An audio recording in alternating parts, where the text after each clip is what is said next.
Hello everybody, it's Gemma from Body Fix It. Hope you're well.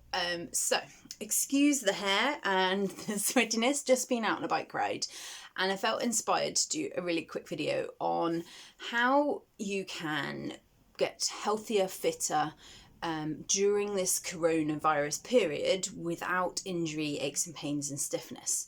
So a lot of people I'm hearing from are thinking about doing more exercise or have already been doing more exercise. They have been either deciding to start something new or have increased their distance. So what I want to do is give you 4 simple things to think about when you're trying to get fitter and healthier, which then you can try and reduce your risk of getting injuries and aches and pains and stiffness, so that then they don't become a full-blown injury. Because right now we can't treat you hands-on. We can give you advice and we can give you tips and things to try and help, but we can't physically help you. So the first one is thinking about that you increase slowly. So it's really important. A couple of people I've spoken to have decided to get fitter and healthier, which is great. Use the time to do that, but think about how you're going to do it. Create a plan. So make sure that you start off with, so if you're going to start running, maybe think about a couch to 5K plan. It's a set plan, you can follow it, so you're not overdoing it too quickly. If you are cycling, follow a similar plan. You start from nothing and you build up gradually. If you're swimming, you're lucky enough to have a pool, build it up gradually.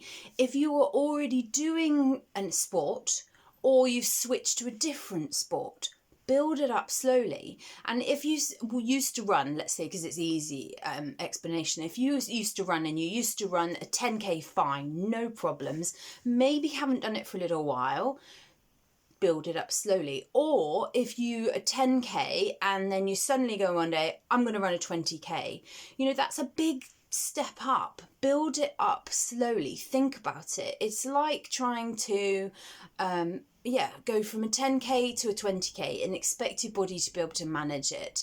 It's not going to happen. You need to build it up slowly, prepare your body, work on those muscles, strengthen it, work on your cardiovascular system so it's able to support you. Build it up slowly. So that's tip number 1.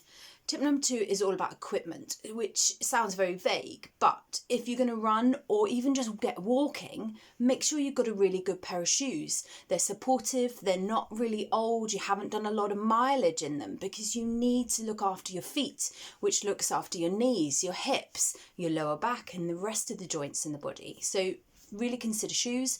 You could buy a same pair that you already have online, so you don't have to go in and get looked at on a treadmill or anything like that. If you're out on a bike, I'm seeing a lot of people when I'm out cycling, when you look at their knees when they're pedaling, rather than them being straight, they're coming out to the side. So maybe the saddle needs raising. If you are pedaling and you stop mid-pedal and your knee's bent, can you see your toe? If you can't see your toe, your knee's too far forward. So you need to come back a little bit. The thing with a bike setup is millimeters make a big difference.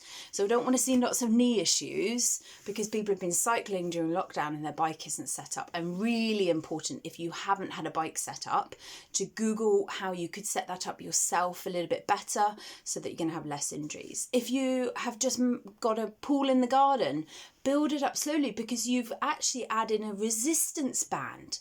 So there's a harder effort for you to swim against. Build it up slowly. So I hope you get that one. Tip number 3 is water. I've got my water bottle here because I've just been out on the bike. Make sure you take water, you're prepared beforehand, you have water afterwards, so you're putting it back into your body.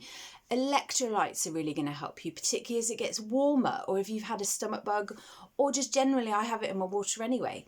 Sodium, potassium, magnesium. A lot of people get sodium, but if we're sweating, you need a little bit more. If you want help with that, let me know. Last tip is stretching. Now, I'm a weird one, I know. I say to people, think of stretching as part of your exercise. A lot of people I speak to say they'll go out for a run or do whatever your exercise is, walk, run, swim, cycle, whatever. Then they get home, oh, I'm really hungry, so I eat, then have a shower, and then the kids need me, or this needs doing and that needs doing, and you don't stretch. I'm a weird person in that I think of the stretching as part of my exercise.